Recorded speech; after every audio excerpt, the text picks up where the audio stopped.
Então, se alguém quiser entrar aqui, nesse site depois, basta vir aqui, né? Vou mostrar como eu entrei lá. Você vem aqui no buscador e digita UFRGS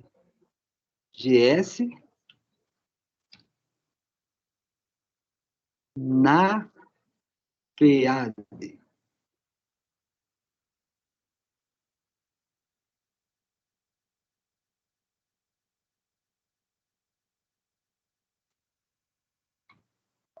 Projetos. Tá acompanhando, né? Daí dá OK. Ele já vai mandar aqui, ó, na PEAD UFRGS.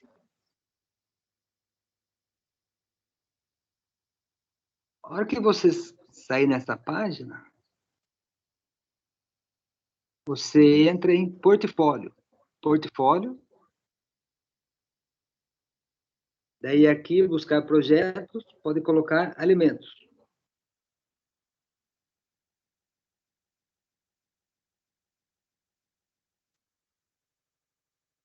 E aqui embaixo, disciplinas de bromatologia e análise de alimentos.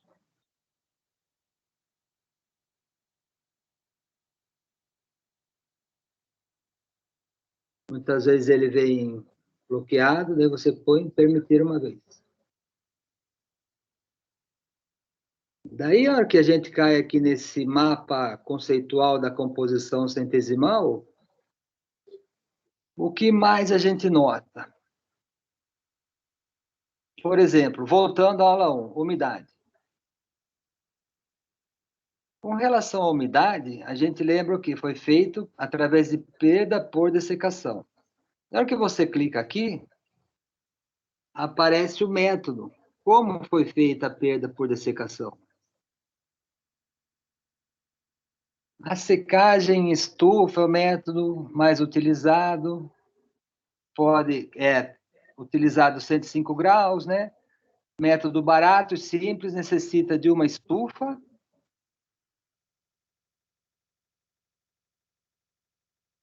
uma balança analítica, cadinhos para montar a amostra. Daí ele fala lá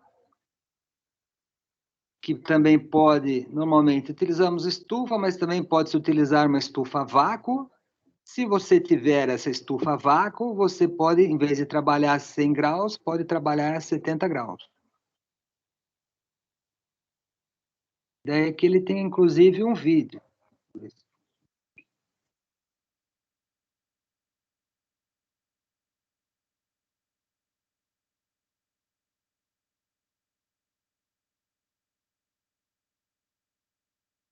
No caso aqui, da umidade, só para fazer uma recordação.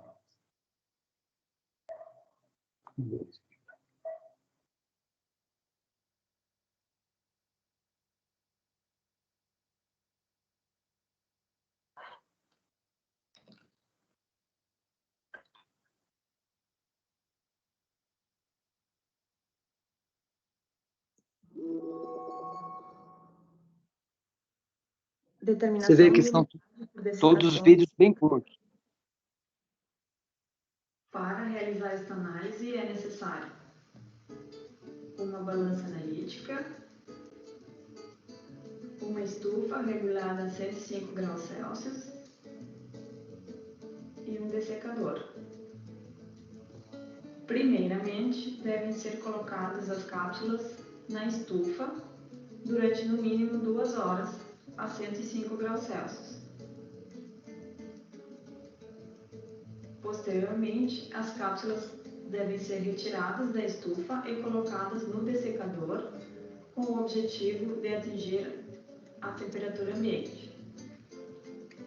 As cápsulas deverão ficar no dessecador por aproximadamente 30 minutos. As cápsulas devem ser pesadas, vazias, sendo anotado o peso da cápsula vazia.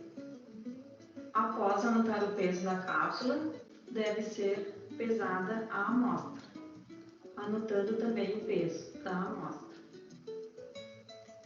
A análise deve ser realizada no mínimo em duplicado. Após a pesagem da amostra, as cápsulas devem ser colocadas na estufa durante no mínimo 3 horas. Após este tempo, as cápsulas são retiradas e colocadas no dessecador durante aproximadamente 30 minutos. As cápsulas são pesadas, sendo anotado o peso. Posteriormente, as cápsulas devem ser colocadas novamente na estufa e o procedimento deve ser repetido até obter o peso constante. Quando é atingido o peso constante, pode ser realizado o cálculo da umidade através da seguinte forma. A umidade será, então, o peso perdido na estufa, que representa a água que estava presente no alimento, vezes 100 dividido pelo peso da amostra. Obtém-se assim a umidade em porcentagem. No caso de alimentos líquidos, é realizada a determinação do extrato seco. Neste caso, é necessária a utilização de um banho-maria. Após a pesagem da amostra, as cápsulas devem ser colocadas no banho-maria até evaporação da maior parte da água contida na amostra. Depois, a amostra é colocada na estufa, seguindo os mesmos procedimentos adotados para amostras sólidas. As cápsulas utilizadas para análise de umidade podem ser de metal ou de porcelana.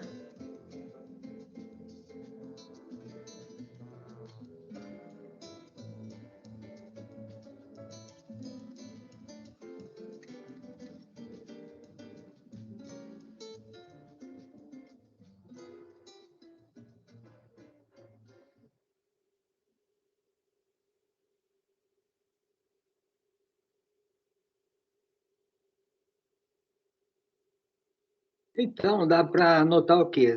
São vídeos bem curtos, né? Bem didáticos. E, além dos vídeos, né, ele descreve aqui também outros métodos. O principal é secagem em estufas, né? Mas, com relação à umidade, também pode ser feito método por secagem na radiação infravermelha, como a gente já tinha visto, né? Ou equipamentos que fazem radiação por secagem infravermelho, onde você pesa aí 2 a 10 gramas, coloca lá o seu alimento, e depois você espera ele secar, daí você faz a diferença entre a umidade, o que você tinha o peso inicial e o final. Você faz a mesma coisa que a estufa, só que em vez do calor a 105 graus, é essa lâmpada infravermelha aí, com 250 a 500 watts. Também método menos famoso, que é a secagem em forno de micro-ondas, né? Você vê a pesagem inicial e a final. E o próprio dessecador, se você tiver uma bomba de vácuo lá em cima, e uma temperatura 50 graus, ele também consegue absorver a água, tá? E aqui embaixo ele dá as referências, né, que ele utilizou.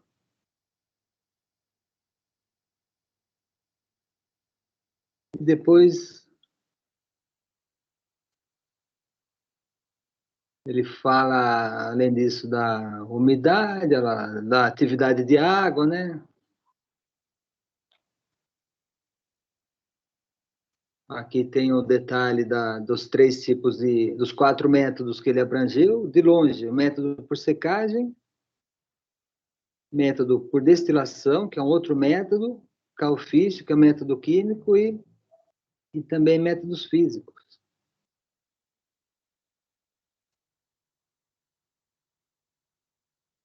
Então, daí tem também um vídeo que ele fala da... Vou ver se está funcionando. Umidade por destilação.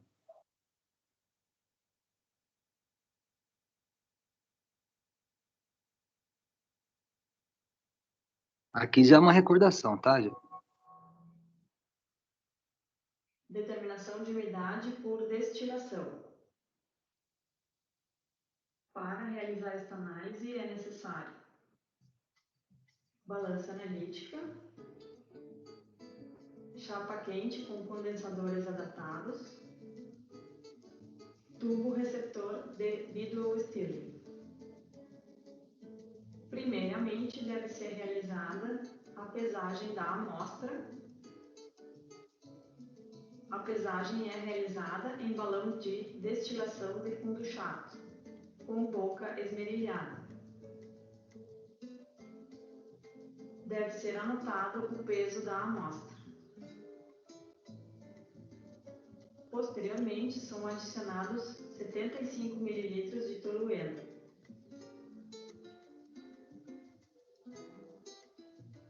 Conectar o tubo de vidro ou Stirling ao balão de fundo chato.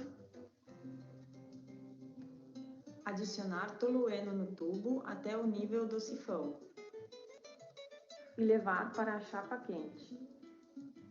Não esquecer de ligar a água para a refrigeração do sistema. Conectar o tubo de vidro e o balão aos condensadores e colocar na chapa quente.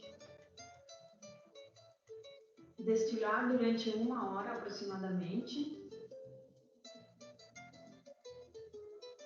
ou até que haja uma perfeita separação entre a fase aquosa e o tolueno. A água contida na amostra é evaporada e ela é recolhida no tubo receptor de vidro ou Stirling. Posteriormente, deve ser realizada a leitura do nível de água na escala graduada do tubo de vidro. A análise deve ser realizada no mínimo em duplicado.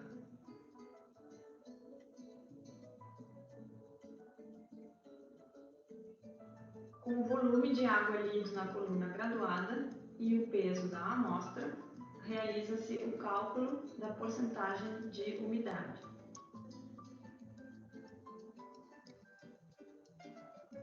Este procedimento é utilizado principalmente para determinar umidade em amostras como geleias, mel, doces de fruta ou amostras contendo um alto conteúdo de compostos voláteis, como café, erva mate, condimentos, entre outros.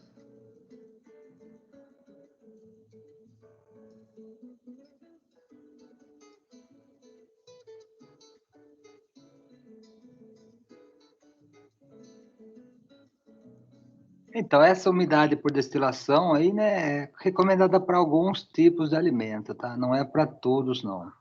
Mas para geleia, mel, alimentos voláteis ou alimentos, vamos dizer assim, com alto teor de umidade, né? Mel, geleia e outro lá.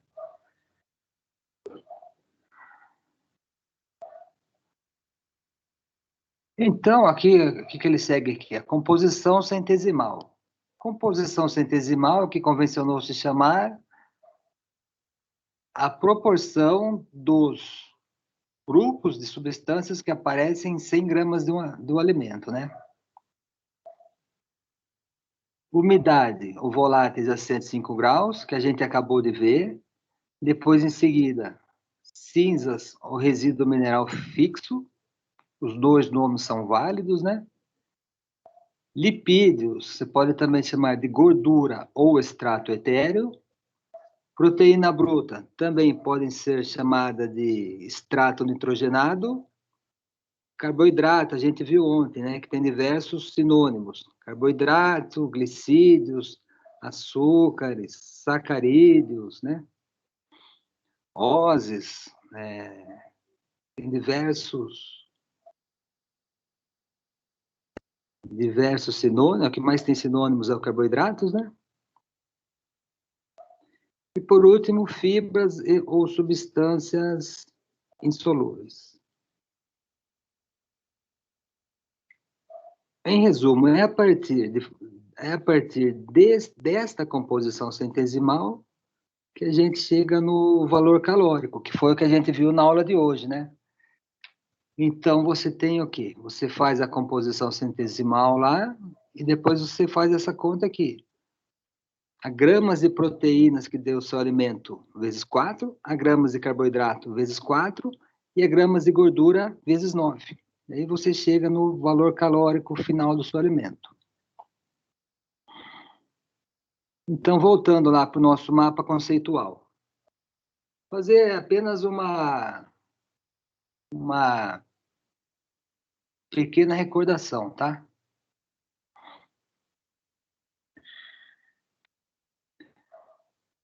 Com relação à umidade de novo. Então, sempre que a gente retira essa umidade do alimento, ou seja, tira a água, a gente tem o que a gente chama de extrato seco. Então, às vezes você faz, agora mesmo estava falando de própolis, né? Desculpa, de geleia real. Então, ele deu umidade na geleia real. Então, ele fala, geleia real tem, sei lá, 10% de proteína. Tudo bem. Depois, ele dá o mesmo teor de proteínas no extrato seco. Daí ele tira a água fora, obviamente que daí todos os teores sobem, né? Sobe a proteína, sobe o carboidrato, sobe o lipídio, porque a partir do momento que ele tira a água fora, a gente tem o tal do extrato seco.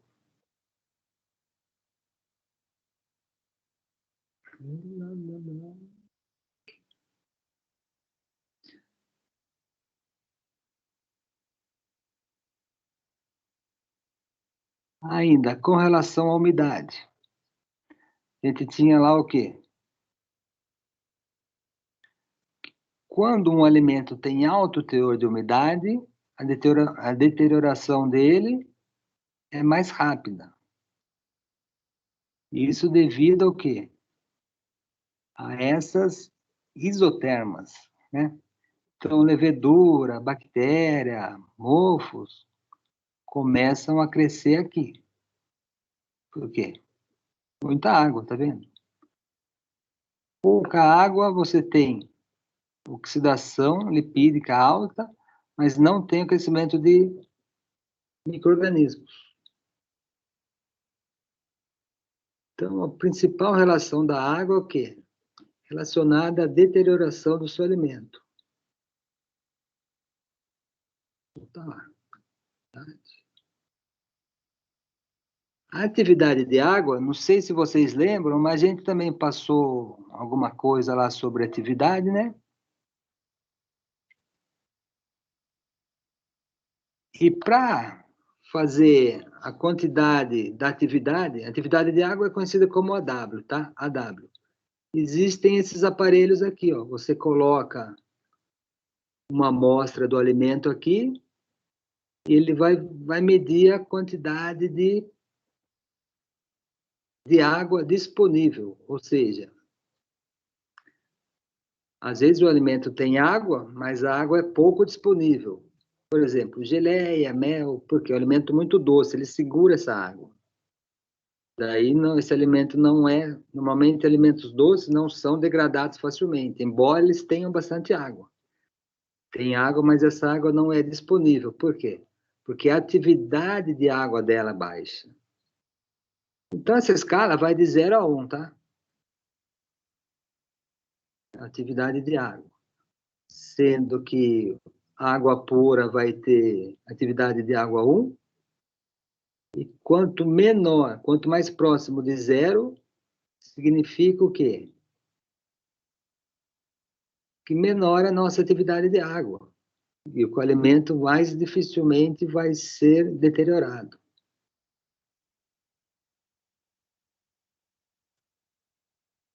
Aqui, ó. Aquele gráfico que a gente tinha passado, né? Atividade de água 0, atividade de água 1. É a partir de 0,8 que começam o quê? A crescer os micro-organismos, né? Fungos, leveduras e bactérias. Esses micro-organismos que vão, o quê? Degradar nosso alimento. Ou seja, eles precisam de bastante água e água disponível ainda.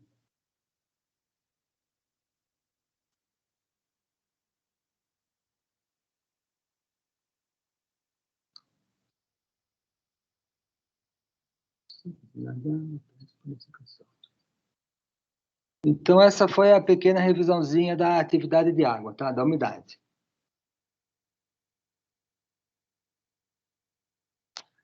Visto isso, umidade, você pode vir aqui também, né?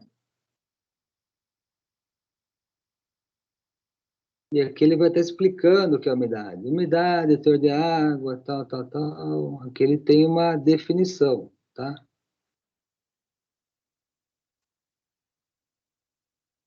O que a gente acabou de falar. Usualmente, a quantidade de água é expressa em porcentagem, né? Teor de umidade.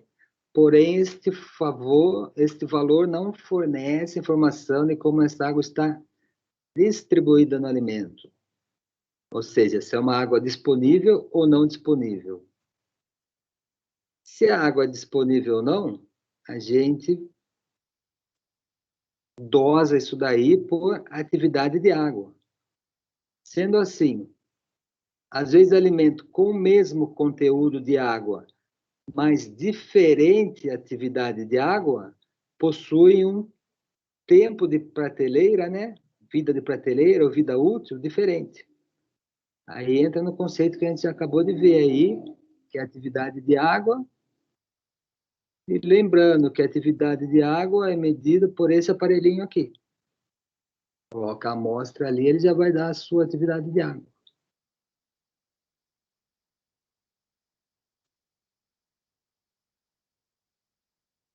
Isso com relação à umidade. Com relação às cinzas, então essa foi a nossa primeira aula, praticamente, né? Com relação às cinzas, o que a gente viu? Que as cinzas são normalmente feitas por incineração em mufla. Como a nossa mufla estava queimada, a gente acabou fazendo no bico de gás, o bico de Bunsen, né? Então, vamos lá.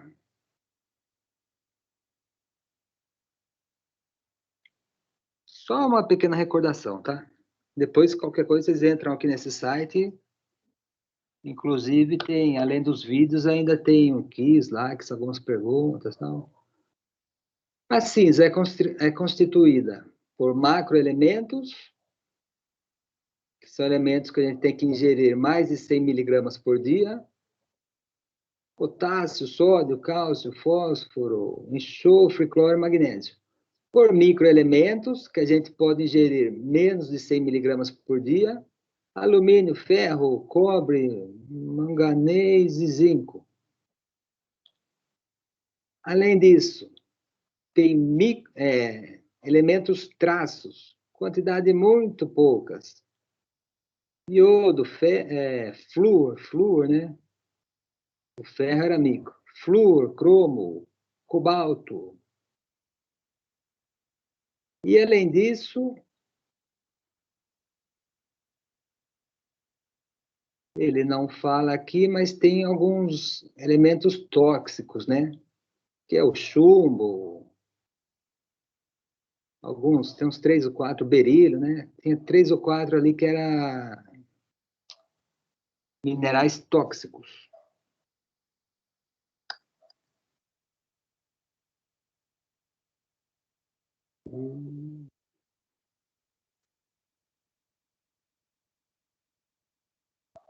As cinzas. Falou cinza, mesma coisa que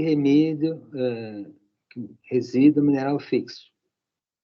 Representa a parte inorgânica do alimento, né? Ou seja, quando o alimento é queimado em mufla, aí a mufla, a nossa estava queimada, a 550, entre 550 e 570 graus, até produção de cinza, certo? Isso aí normalmente é 2 horas, tá? Nesse processo, a matéria orgânica é transformada em CO2, água e NO2. Detalhe, se a sua cinza ainda tiver preta, ainda tem matéria orgânica, ou se tiver, né, ainda com pontos pretos, né? Então, a gente tem que chegar no final do experimento aí com uma cinza bem acinzentada mesmo, né? Que é o que ele está falando aqui, ó. A queima deve ser prolongada, não deve apresentar pontos de carvão e ser realizada até que a cinza mostre uma coloração uniforme, branca ou cinza. Às vezes ela pode ser avermelhada ou até esverdeada, né? Mas só não é interessante que tenha pontos pretos, né? Ela vai ser o quê? O componente da matéria inorgânica. Então, alimento. A gente pega, divide em água e matéria seca. A água também é inorgânico, tá? Da matéria seca, você vai ter os orgânicos, proteína, lipídio e carboidratos, inclusive fibras, e o inorgânico, que são as nossas cinzas, ou minerais. Daí, entre os minerais, vai ter os macroelementos, que acabamos de ver lá, esses aqui de cima, que temos que ingerir mais de 100 miligramas por dia. E os microelementos, que são esses de baixo, temos que ingerir menos de 100 miligramas por dia. Além disso, tem elementos traços que são necessários, mas em quantidade muito pequenas. E os prejudiciais? Prejudiciais, lembra do chumbo, do cádmio, são os metais pesados, né? Ele voltou para cá. A gente volta lá. Ah, tá.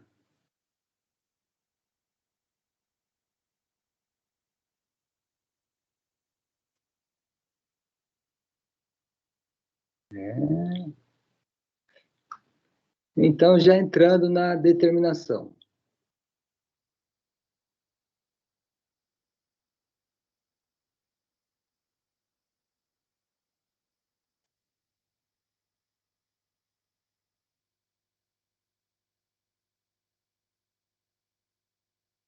Qual a importância da gente analisar o teor de cinzas? Fornece informações nutricionais do seu alimento, né? É utilizado muito em indústria de açúcar e farinha. Quanto maior o teor de cinzas, menor o refino. Então, uma farinha integral que vai a casca junto, vai ter mais cinza do que a farinha refinada, que é a farinha branca. Mesma coisa o açúcar. O açúcar que não foi refinado, aquele açúcar mascavo, vai ter mais cinzas do que o açúcar refinado. Além disso, ela fornece o quê? Alimentos com muitas cinzas, né? Significa que tem elementos minerais, pode ser areia, talco, sujeira, que às vezes vem em condimentos, né? Pedaços de gravetos, de folhas, né? No caso de geleia ou doces, também podem indicar a pureza ou adulteração do seu alimento. No caso de água, um excesso de cinzas, principalmente de carbonatos, pode indicar problemas de incrustações nas tubulações. Ou seja, isso daí é muito utilizado em indústria, né? Indústria que a gente nota aí, se a pessoa notar excesso de carbonatos, significa que as tubulações têm que ser limpas, porque a água está ficando incrustada ali.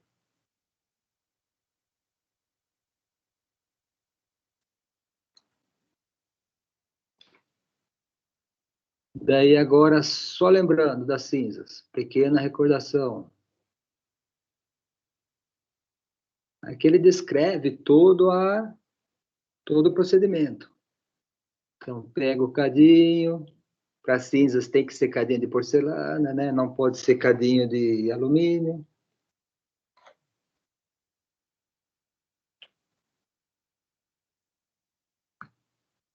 Submete a mufla. O cadinho deve ser manipulado com a pinça tenaz, aí a nossa pinça tenaz. O ideal é começar no bico de Bunsen, ou bico de gás. Cuidado para a amostra não incinerar. E daí, quando o alimento já tiver parecendo uma massa de carvão, aí sim a gente manda ele para a mufla, 550 graus. Então, na mufla é só o final dessa queima. Até a obtenção de cinzas brancas ou cinzas de cor cinza, certo? Aí depois diminui a temperatura da mufla, vagarosamente, até que ela chegue a 150 graus, retira o cadinho, coloca também no dessecador, depois vai lá e faz a pesagem.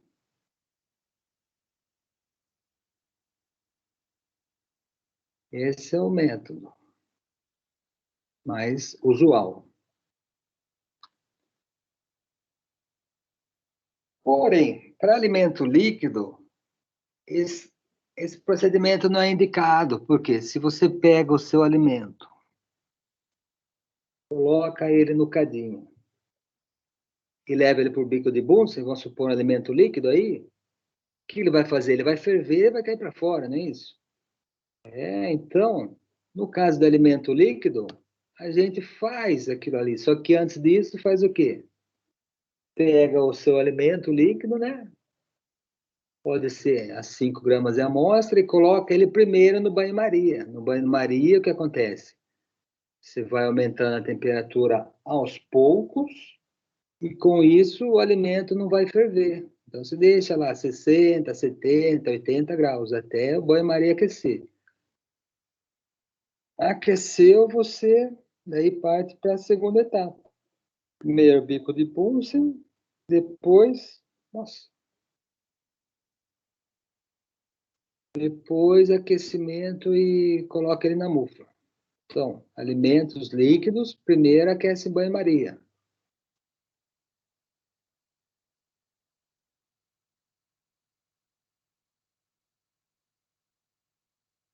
Alimentos com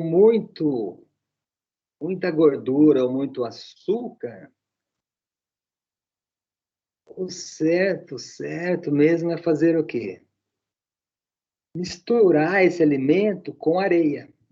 Uma areia, obviamente, uma areia limpa, né?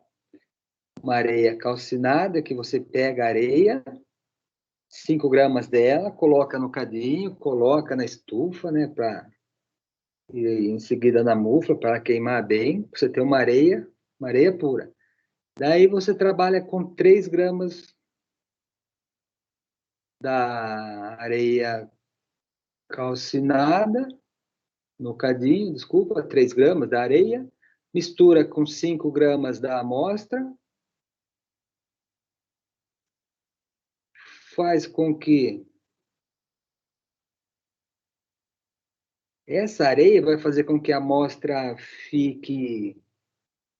A areia vai segurar a amostra, isso evita a formação de espuma e perda da amostra.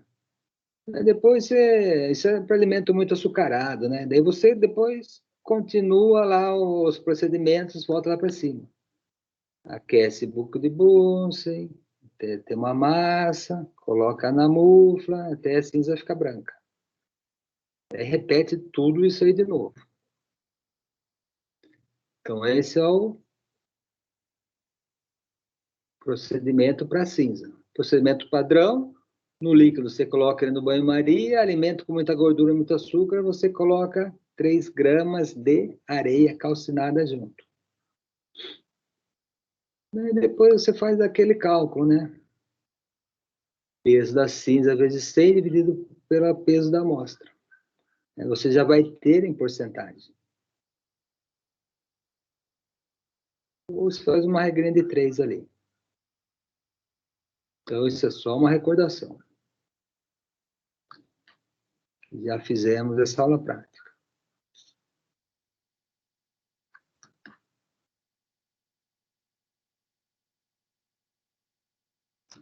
Ele tem também um vídeo aqui de cima. Vamos ver se tá bom.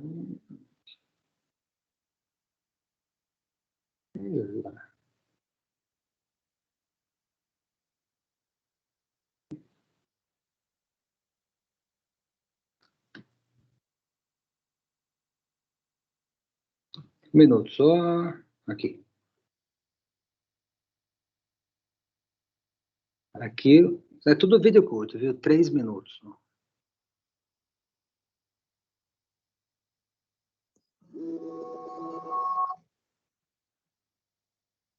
Determinação de cinzas e rendimentos.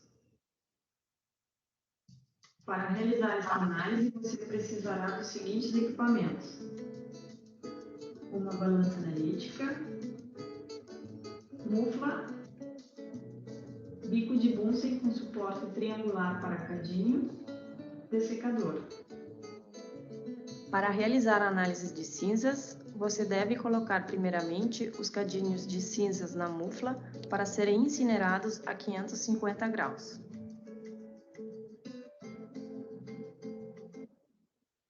Detalhe, antes de começar o procedimento, né? Pega o cadinho vazio, tá? O cadinho sem ter a amostra dentro, coloca lá e incinera só o cadinho vazio, tá? Aí ele tá vazio, aí é antes de começar o procedimento. Isso aí chama-se calcinar o Os cadinho. cadinhos devem ser colocados no dessecador por aproximadamente 30 minutos para atingir a temperatura ambiente. Os cadinhos devem ser pesados em balança analítica, sendo anotado o peso.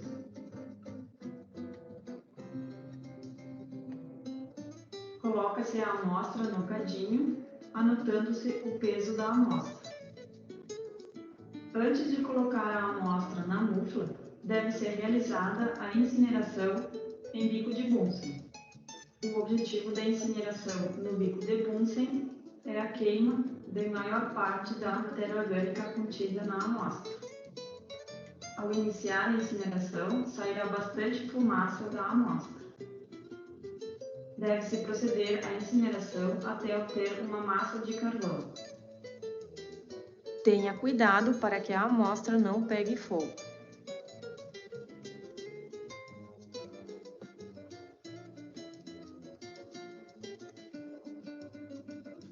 Depois, os cadinhos devem ser colocados na mufla para terminar de queimar toda a matéria orgânica presente na amostra. Geralmente, o tempo necessário para a total queima da matéria orgânica é de aproximadamente 6 horas. Após desligar a mufla, deve-se esperar que a temperatura chegue a aproximadamente 150 graus. Posteriormente, os cadinhos... Então, ela falou em 6 horas aí, né? Mas 6 horas com a mufla ligada. Perceba que depois que ela deu as 6 horas, ela vai lá, desliga a mufla. Só que como ela está muito quente, o aparelho, a tal da mufla, para essa temperatura cair aí, vai várias horas. Então, tem que ser uma análise realmente feita com paciência, tá? Então, você vai, não adianta você querer desligar a mufla que está a 550 graus, temperatura altíssima, e já querer retirar essa amostra. Por quê? Você corre o risco de queimar o pó por cadinho, né? E principalmente de queimar a mufla, porque a resistência está ligada, está uma temperatura muito alta. A hora que você abre, entra um ar gelado aqui, o ar ambiente. Daí, para a resistência queimar, é 2 minutos. Por isso que as nossas muflas lá, infelizmente, vive queimada, tá? Então, o que é o ideal? Desligou a amostra, deixa ela fechada, deixa a mufla fechada durante várias horas, tá? E volta no outro dia, ou no mesmo dia, mas bem mais tarde, né? Para fazer isso daqui que ela está fazendo agora, ou seja, abrir a mufla, né? no dessecador por aproximadamente 30 minutos. Deve-se ter cuidado para evitar perda de amostra nesta etapa. E então é realizada a pesagem e anota-se o peso obtido. Após a incineração na mufla, restará no cadinho apenas a matéria inorgânica, ou seja, as cinzas. Desta forma, tendo o peso das cinzas e o peso da amostra, é possível calcular a porcentagem de cinzas na amostra. O peso das cinzas será o peso final obtido, menos o peso do cadinho vazio.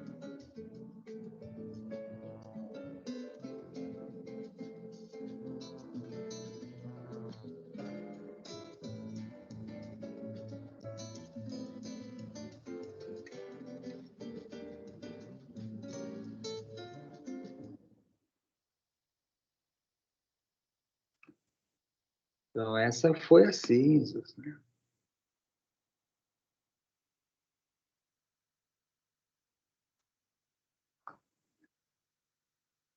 Então, foi isso daí. Vimos hoje umidade, uma pequena recordação de umidade, cinzas, tá? E agora, vamos entrar em lipídios. Daí o resto a gente deixa para semana que vem. Tudo bem? Lipídios. Lipídios, a gente, não sei se vocês lembram, mas tem dois tipos, né? Lipídios insaturados à temperatura ambiente são os óleos. Possuem dupla ligações. E lipídios saturados, cujos ácidos graxos não possuem dupla ligação, ou seja, a temperatura ambiente são sólidos. Certo? Aí, só fazendo uma pequena recordação, né? Que a gente já tinha visto também. Aí você tem os dois ácidos graxos, ó. Saturado, sem dupla ligação, vai fornecer uma gordura à temperatura ambiente, porque ele é sólido.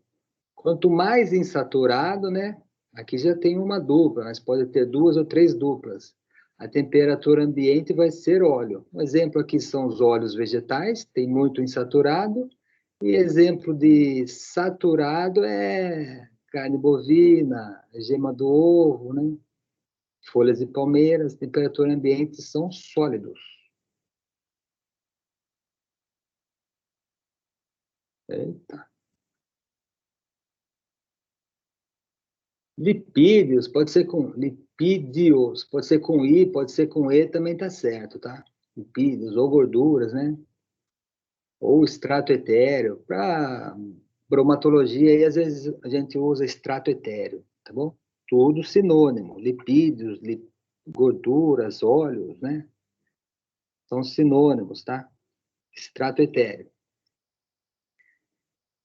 São compostos por substâncias insolúveis em água e solúveis em solventes orgânicos. Essa é a definição.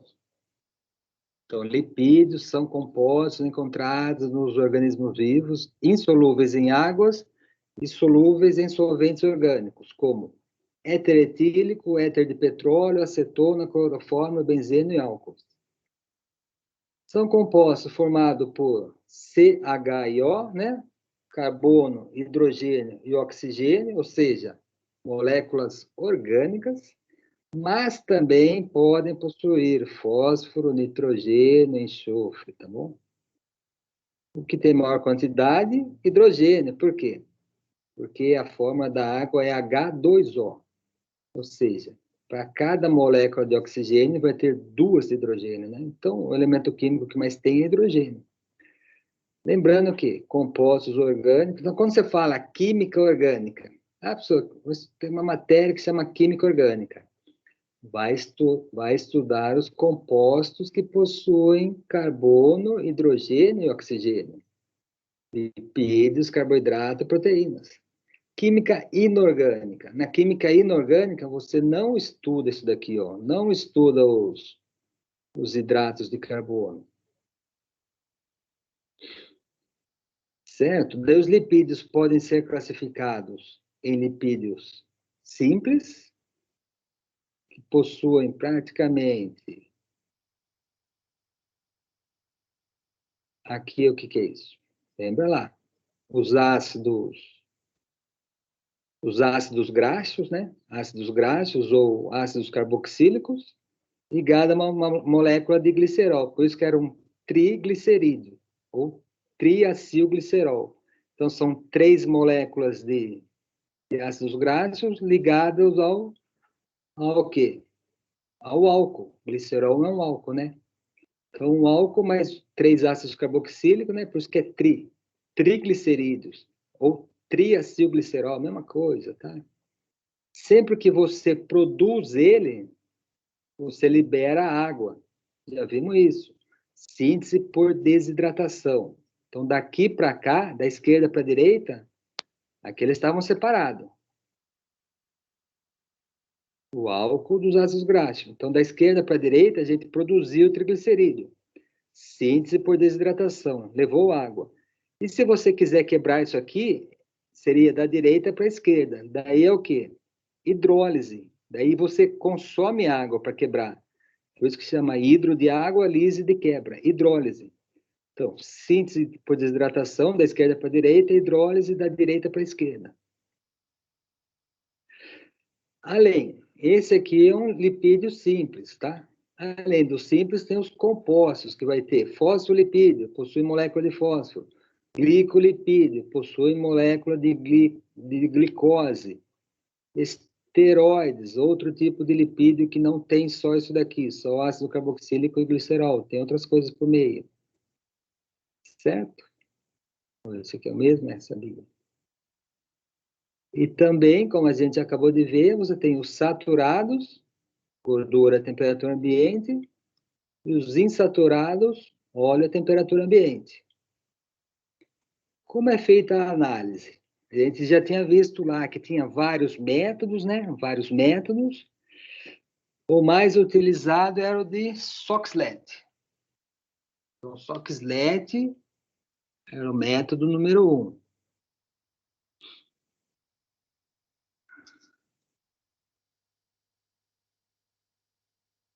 O método de Soxhlet, que seria uma aula prática que a gente teria, teoricamente, mas não tivemos, porque, obviamente, estamos na pandemia. Mas ele lipídio em Soxhlet é feito em um extrator. Ele é isso daqui, ó. É esse aparelho aqui, tá? Tem diversos modelos também, né? Nesse aparelho, o que acontece? A gente coloca, dá para ver ali dentro que tem cartuchos de papel. Se você olhar ali, você tem embaixo o aquecedor, em cima um balãozinho, e em cima do balãozinho o extrator. No meio do extrator, você tem cartuchos de papel. O alimento a gente coloca dentro desse papel. Colocou o alimento ali dentro, e aqui embaixo a gente coloca o solvente. Então, o solvente, seja o éter de petróleo, o éter etílico, acetona, o hexano, fica o quê? Subindo e descendo, subindo e descendo. E quando ele faz isso, ele puxa para fora o óleo. Então, dentro do papelzinho, no final, vai sobrar o quê? Vai sobrar a amostra, sem o óleo, que o óleo consegue sair do papel. Dentro do papel fica o quê? Fibra, proteína, carboidrato, os outros componentes orgânicos. O óleo, então, é o que sai. Ah, professor, e sai água? Tudo bem, sai um pouco de água também, que sai e vem aqui para o balão. Só que detalhe, no final, o que a gente vai fazer?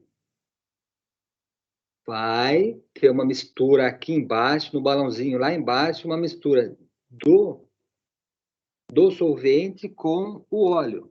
Só que o solvente evapora rápido. Então, depois, na hora que você pega isso daí e coloca, por exemplo, numa estufa, né, a 100 graus, que seja, esse solvente vai tudo embora e no último, lá no finalzinho, a gente vai ver no vídeo, lá no finalzinho da análise, você vai ter somente o óleo dentro do balão, porque o solvente foi evaporado antes. Daí você vê o tanto que você pesou no cartucho lá em cima, por exemplo, 5 gramas de alimento, e o tanto de óleo que sobrou no balãozinho lá embaixo. certo? Aí eu também, ó, é outro extrator, bem parecido com o nosso. Você coloca... Não dá para apontar. Aqui. Então, aqui é colocado o quê? A amostra do alimento, também num cartuchinho de papel. Isso daqui está num banho, tá? Que você aquece aí, normalmente a 60, 70 graus, depende do seu solvente. Esse solvente sobe, aqui em cima tem água, é um condensador, né? Tá gelado, tá frio. Ele sobe aqui, a temperatura ambiente ele baixa. Ele fica assim, ó, o solvente fica sobe e desce, sobe e desce, sobe e desce. Dentro do papelzinho tem o seu alimento. Daí, obviamente, a gordura vai ser extraída, ela vai descer. Daí aqui dentro tem o... Dá para ver só a parte superior do tubo, tá? Então, mas aqui dentro tem um tubo. E esse papelzinho está içado por um cabo de alumínio. Na hora que você puxa esse cabo para cima aqui, ó, você puxa, o alimento sai, fica lá embaixo o quê? O solvente e a água. O solvente e o óleo. O solvente e o óleo. Na hora que você evapora o solvente, você tem o teor final de óleo. É só se fazer uma continha, né? Pesou 5 gramas de alimento, deu 0,5 de óleo, significa que o seu alimento tinha 10% de óleo.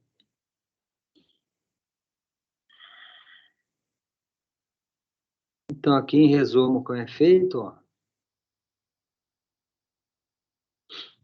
Você vai lá na balança analítica, pesa o nosso alimento em 2 a 5 gramas. Esse cartucho é feito de papel, aqui, por exemplo, é feito com algodão e papel, tá?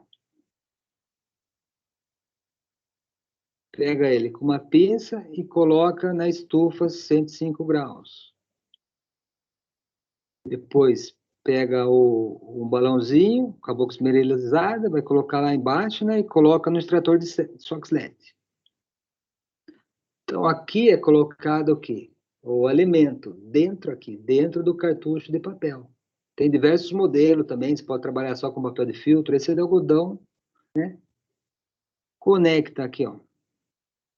Aqui tá o seu... Aqui dentro tá o cartucho, conecta lá embaixo num tubo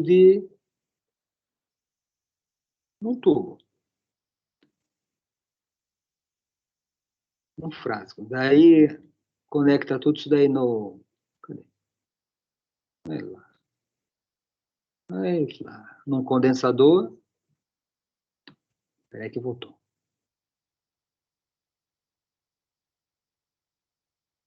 Liga a chapa aquecedora. Tá bom? Liga essa chapa aqui. O ideal é deixar isso daí ligado por 8 horas até que tiver... Obviamente, isso vai o quê? Aqui, ó, aqui tá bom. Que ele vai evaporar. Aqui está o solvente, lá embaixo o solvente. Aqui o cartucho com o nosso alimento. Esse solvente vai evaporar.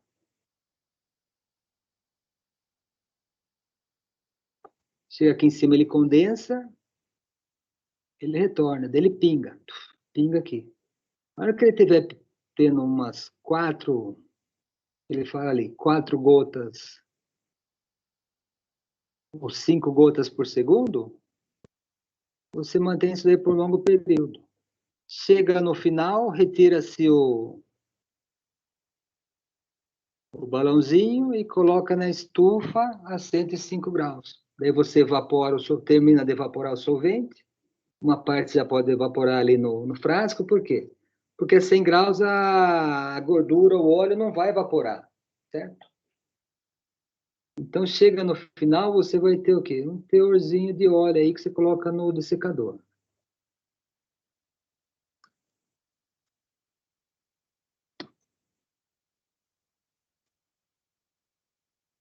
Então, eu vou ligar o vídeo. Isso tá bom. Só que... Aí, 3 minutos também, é bem rápido o vídeo. Para a gente acompanhar aí essa aula de óleos. Que a gente não fez aula prática, mas se fizéssemos ia ser mais ou menos isso. Determinação de lipídios pelo método de Soxhlet. Para realizar esta análise, são necessários os seguintes equipamentos: balança analítica, estufa a 105 graus, extrator de Soxhlet, dessecador. Colocar 2 balões de fundo chato com boca esmerilhada, com 5 pérolas de ebulição, na estufa a 105 graus por no mínimo 2 horas. Retirar os balões da estufa e colocar no dessecador por aproximadamente 30 minutos. Pesar os balões e anotar o peso. Estes balões serão utilizados posteriormente. Pesar em balança analítica a amostra no cartucho de Soxhlet e anotar o peso. A análise deve ser realizada no mínimo em duplicata. Preencher o cartucho com algodão até cobrir toda a amostra.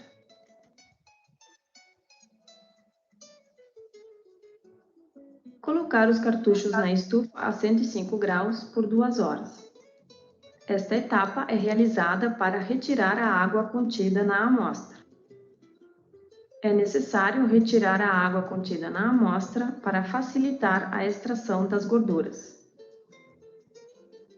Juntar o balão com o conector do extrator de Soxhlet e colocar dentro o cartucho com a amostra. Adicionar éter de petróleo. Ao manusear o balão, deve-se ter cuidado de não tocar com a mão. Devem ser utilizadas luvas ou um papel toalha.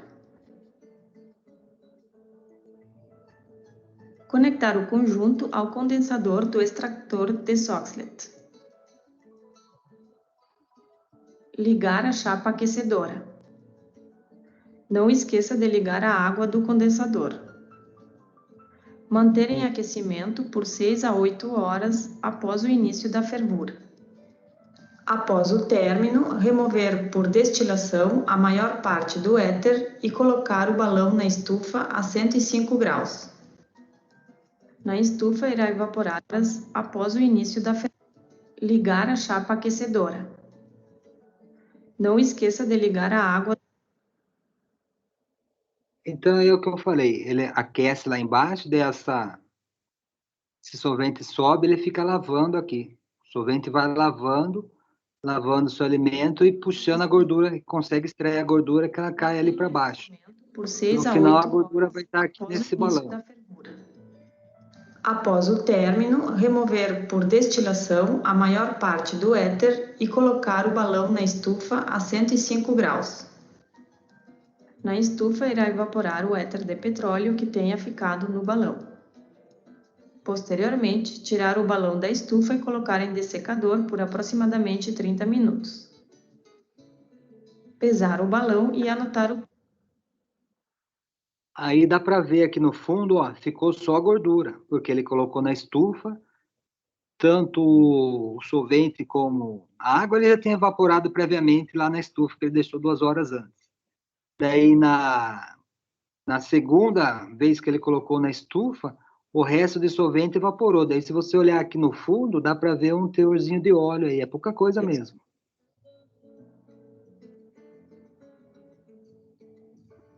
A quantidade de... Já tinha pesado esse balãozinho vazio, faz essa pesagem do balãozinho no final, que vai ter o balão mais aquele tantinho de óleo ali embaixo.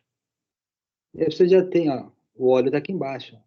Daí, fazendo as contas, aí tem a porcentagem do óleo no alimento. A quantidade de lipídios em porcentagem pode ser calculada utilizando a seguinte fórmula, onde PL é o peso dos lipídios, sendo determinado através do peso do balão com gordura menos o peso do balão vazio. P é o peso da amostra.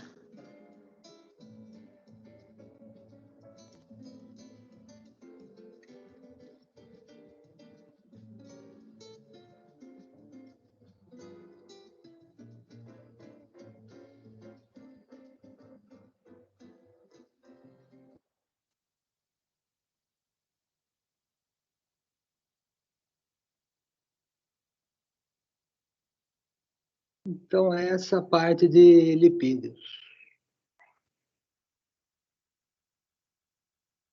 Esse é o Soxhlet, tá?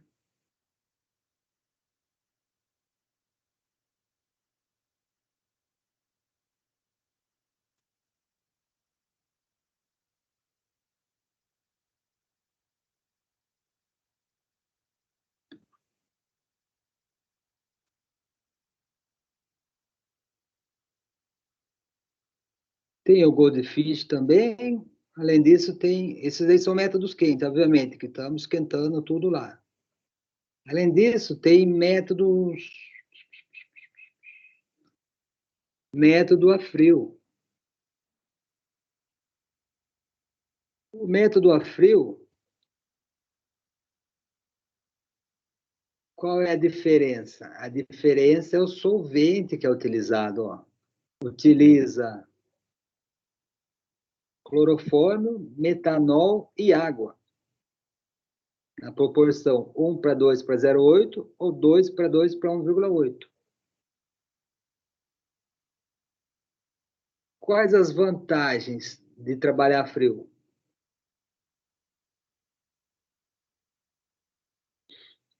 A vantagem é que ele extrai todas as classes de lipídio.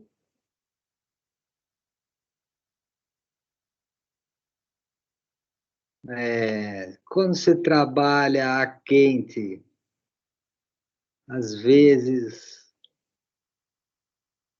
você tem modificações aí, né?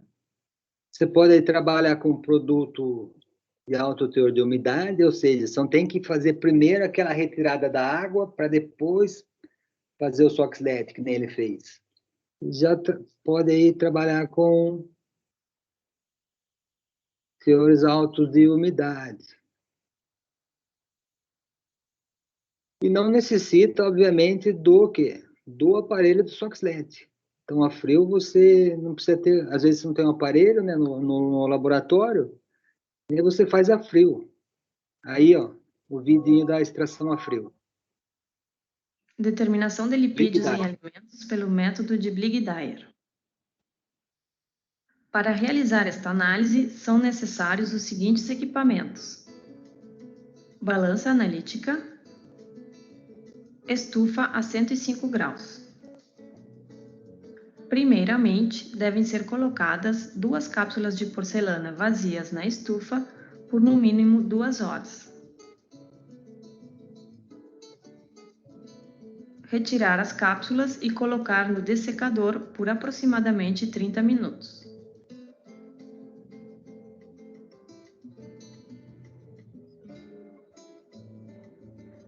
Imediatamente, pesar as cápsulas de porcelana vazias e anotar o peso. Estas cápsulas serão utilizadas posteriormente. Pesar a amostra em Becker, lembrando que esta análise também deve ser realizada no mínimo em duplicata.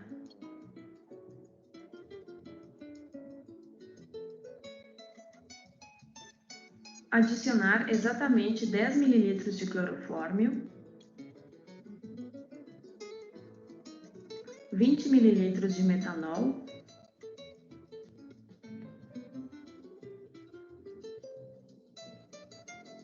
e 8 ml de água destilada.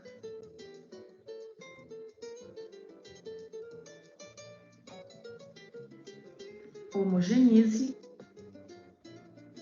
e transfira a amostra para um funil de separação.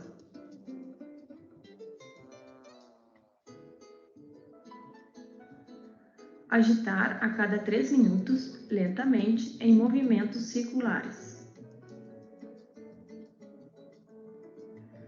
Nesta etapa, a amostra é homogeneizada com uma mistura de clorofórmio e metanol em proporção tal que um sistema monofásico é formado com a água da amostra.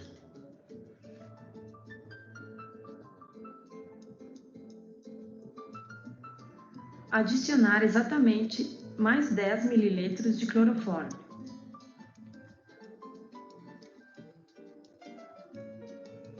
Lembre que os solventes devem ser manipulados na capela.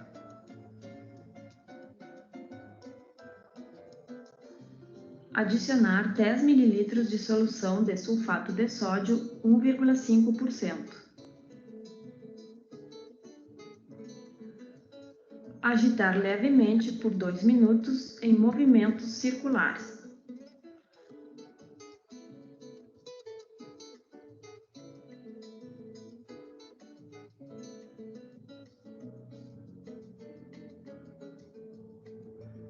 Deixar separar as camadas naturalmente. Nesta fase, se forma um sistema bifásico, com a camada clorofórmica, mais pesada, contendo os lipídios, e a camada metanólica, contendo água e os componentes não lipídicos presentes na amostra. Preparar um funil com papel feltro, colocando sulfato de sódio em pó.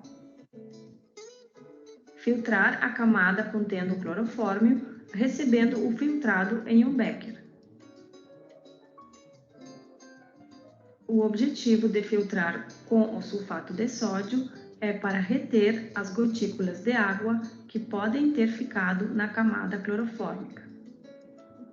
Pipetar 5 ml do filtrado com pipeta volumétrica e transferir para a cápsula de porcelana.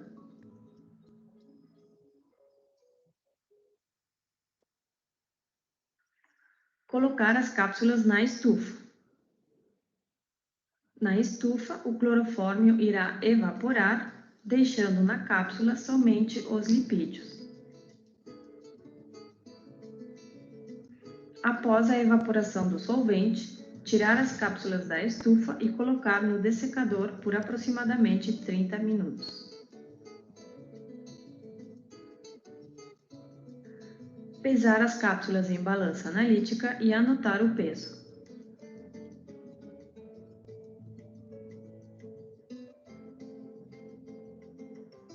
A quantidade de lipídios presente na amostra em porcentagem pode ser calculada utilizando a seguinte fórmula.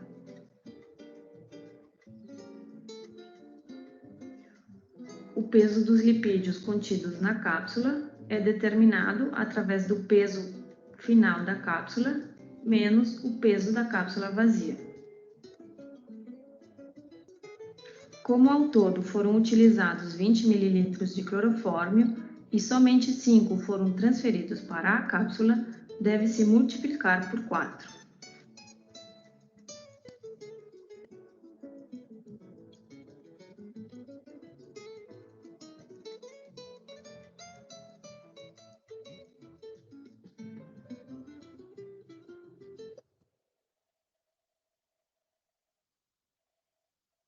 Então, esse foi o Blig Dyer. Deu para perceber ali que o quê? Quando ele faz aquela agitação, o óleo se liga ao clorofórmio, não é isso? Daí forma aquelas duas camadas, o clorofórmio mais o óleo sai lá por baixo, em cima fica o metanol com a água. Ele dosa o que saiu lá embaixo. Método do Blig Dyer. A vantagem é que não requer o extrator do Soxhlet, né? Para fazer esse método aí. Então, a gente já viu Soxhlet, Blig Dyer, e além desse tem o método de Gerber e o de Babcock, para lipídios.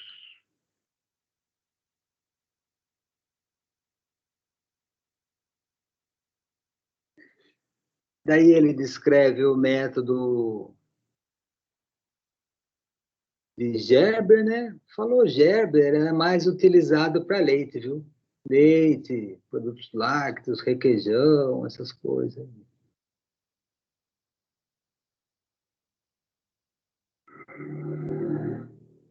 Nesse caso, a amostra é tratada com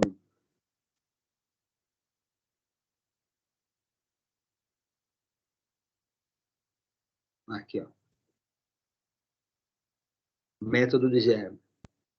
É tratada com ácido sulfúrico, tá? Então, você vai precisar desse aparelhinho aí, isso é o butirômetro. Butirômetro de Gerber, Você coloca aí dentro 10 ml do ácido sulfúrico, H2SO4.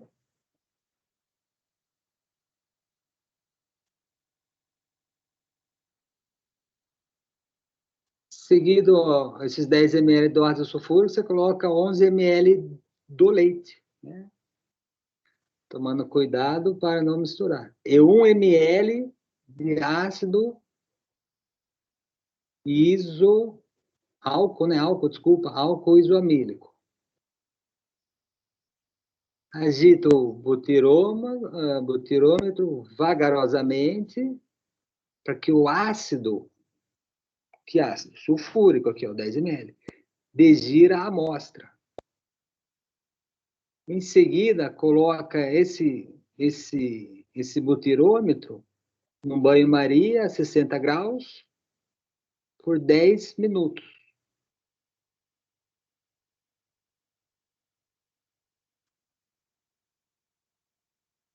Depois, coloca isso daí numa centrífuga, a centrifugação dele por 4 a 5 minutos, né, o butirômetro. Tira lá, e daí você diretamente já o quê? Aqui. Já faz o quê?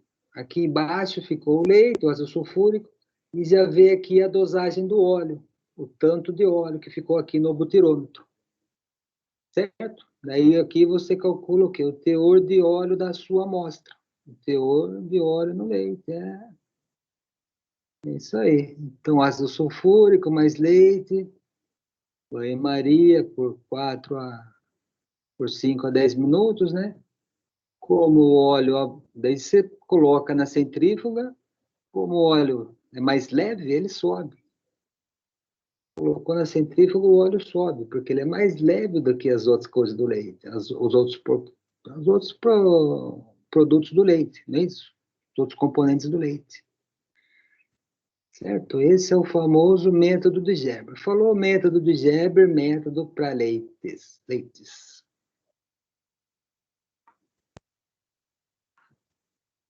Daí você tem, além do Geber, que utiliza o butirômetro,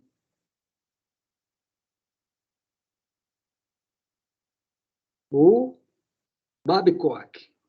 Babcock utiliza também ácido sulfúrico junto, que ácido sulfúrico faz uma hidrólise aí, principalmente da proteína.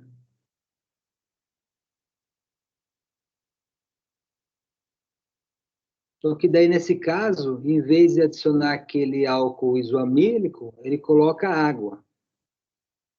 E depois a sequência é a mesma. Coloca no butirômetro, né? E faz a centrifugação, centrifugou, o óleo vai ficar flutuando ali, daí e ali tem uma escala, né? Ali você vê a porcentagem. A diferença é essa, o Babcock, desculpa, o Geber utilizava, além da água e do ácido sulfúrico, o tal do álcool isoamílico. O Geber utiliza água, ácido sulfúrico e o leite. Então, não vai o álcool isoamílico, que é substituído por água. Geber utilizado na Europa, Babcock nos Estados Unidos.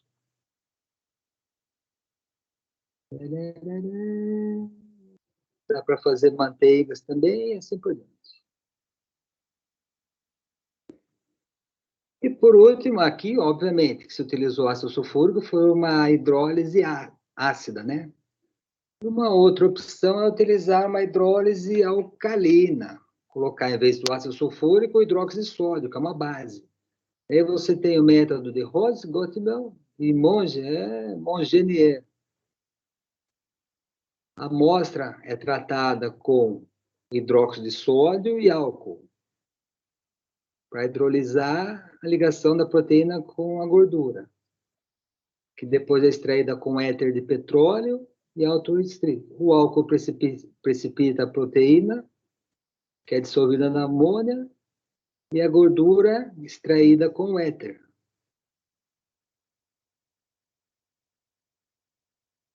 Esse método aqui é bem utilizado em indústrias também de laticínios, tá?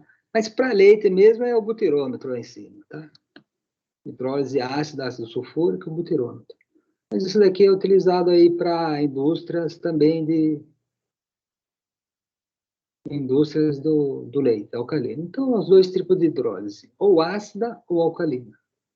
Tudo bem? Então, aí acabou, né? Vimos aqui Soxhlet, que é o mais utilizado, Bligh-Dyer a frio, vemos o filminho, e no butirômetro, o Gerber, principalmente para leite, e o alcalino, que é o Rose-Gottlieb e Mojnaer, né? Certo? Então, visto lipídios,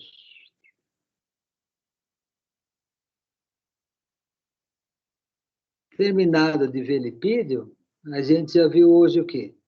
Uma pequena recordação de umidade, de cinzas e agora de lipídios. Aula que vem a gente vai para proteínas, fibras e carboidratos, que foi a aula de ontem, carboidrato e fibra. Então, semana que vem a gente termina aí de ver esse mapa conceitual.